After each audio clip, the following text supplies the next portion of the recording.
ఇవాల్టి రెసిపీ కర్బూజా జ్యూస్ చేస్తున్నానండి. ఇది చాలా అంటే చాలా టేస్టీగా ఉంటుంది. లోపల గింజలు ఉండేటువంటి భాగానంతటిని కూడా ఇలా శుభ్రంగా వాటన్నిటిని క్లీన్ చేసేసి తీసేసుకోవాలండి. కట్ చేసుకున్నటువంటి కర్బూజా పండుని మనం మిక్సీ జార్లోకి వేసేసుకోవాలి.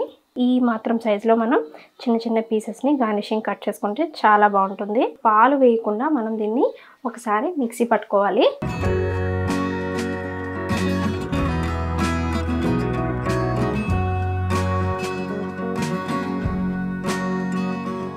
ఒక చిన్న కప్పు వాటర్ వేసుకుంటే సరిపోతుంది.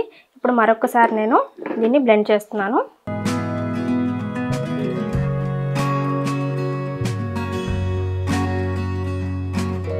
కర్బూజా ఫ్రూట్ జ్యూస్ రెడీ అయిపోయిందండి. హాయ్ హలో అందరికీ నమస్కారం. మిసాన్ వంటలకి స్వాగతం. ఇవాల్టి రెసిపీ కర్బూజా జ్యూస్ చేస్తున్నానండి. ఇది చాలా అంటే చాలా టేస్టీగా ఉంటుంది. సో ఈ రెసిపీ ఎలా ప్రిపేర్ చేసేయాలో చూసేయండి. కావాల్సిన పదార్థాలు కర్బూజా, పంచదార, పాలు. లోపల గింజలు ఉండేటువంటి భాగానంతటిని కూడా ఇలా శుభ్రంగా వాటన్నిటిని క్లీన్ చేసేసి తీసేసుకోవాలండి.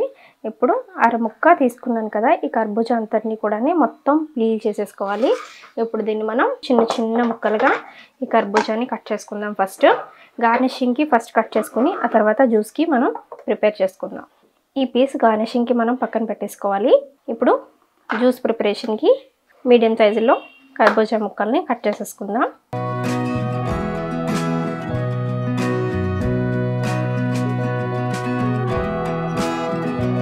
ఇక్కడ నేను వితౌట్ ఐస్ చూపిస్తున్నానండి. వింటర్ సీజన్లోని ఐస్ ఎక్కువగా తీసుకోరు కదా. కట్ చేసుకునేటువంటి కర్బూజా పండుని మనం మిక్సీ జార్లోకి వేసేసుకోవాలి. కర్బూజా పండు అంతటిని కూడా మనం మిక్సీ జార్లో వేసేసుకున్నాం కదండి. ఇప్పుడు దీన్ని మనం పైన గార్నిషింగ్కి ఈ చిన్న పీస్ని కూడా చాలా చిన్న చిన్న పీసెస్గా కట్ చేసుకోవాలండి. చాలా అంటే చాలా నైస్ కటింగ్ చేసుకోవాలి. మనం జ్యూస్ తాగుతున్నప్పుడు అక్కడక్కడ చిన్న చిన్న పలుకులుగా మనకి ఇవి తగులుతూ ఉంటే ఫ్రూట్ ముక్కలు చాలా బాగుంటాయి.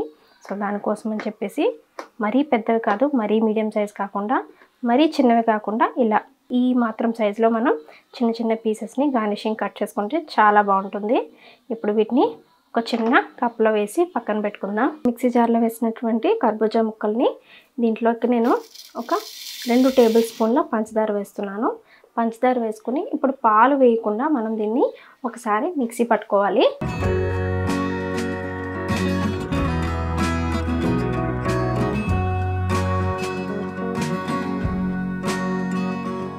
ఇప్పుడు ఒకసారి మనం ఇలాగా ఈ కర్బూజా అంతటిని కూడా ఫైన్ పేస్ట్ లాగా మనం చేసుకుంటే కనుక మనం జ్యూస్ చేసుకునేటప్పుడు చిన్న చిన్న పలుకులు లేకుండా చక్కగా ఫైన్గా అవుతుందండి. ఇప్పుడు దీంట్లోకి పచ్చి పాలు వేస్తున్నాను. ఇవి కాచి చల్లార్చిన పాలు కాదండి, పచ్చి పాలు. 2 కప్పుల పచ్చి పాలు వేస్తున్నానండి. అలాగే 1 కప్పు వాటర్ కూడా వేసుకోవాలి. మీరు ఐస్ క్యూబ్స్ వేస్తే కనుక వాటర్ వేయక్కర్లేదు. ఐస్ క్యూబ్స్ వేయకపోతే కనుక డైరెక్ట్ అంటే మనం నీళ్లు కలిపినటువంటి పాలు వేస్తాం కాబట్టి ఒక చిన్న కప్పు వాటర్ వేసుకుంటే సరిపోతుంది. ఇప్పుడు మరొకసారి నేను దీన్ని బ్లెండ్ చేస్తున్నాను.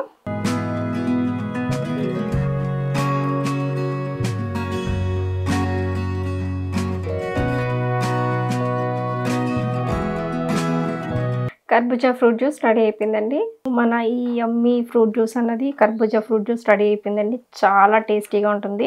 సో ఒక్కసారి ఇలా ట్రై చేయండి. మీరు దీంట్లో కావస్తే కనుక 1 టీ స్పూన్ సబ్జా నానబెట్టేసి దీంట్లో వేసుకున్నా సరే చాలా బాగుంటుంది. ప్లీజ్ ఒకసారి ఈ విధంగా మీరు ట్రై చేయండి. సూపర్ అంటే సూపర్ ఉంటుంది. చిన్న చిన్న పలుకులు, కర్బూజా పలుకులు అలా నోటికి తగులుతూ ఈ ఫ్రూట్ జ్యూస్ తాగుతూ ఉంటే సూపర్ ఉంటుంది. సో ఈ రెసిపీ నచ్చిందండి. నచ్చినట్లయితే కనుక లైక్ చేయండి. అలాగే మీ ఫ్రెండ్స్ అండ్ రిలేటివ్స్కి షేర్ చేయండి. మరిన్ని రెసిపీస్ కోసం మన మిసాన్ వంటిని ఛానల్ సబ్స్క్రైబ్ చేసుకుని పక్కనున్న బెల్ ఐకాన్ యాక్టివేట్ చేయండి. Thank you.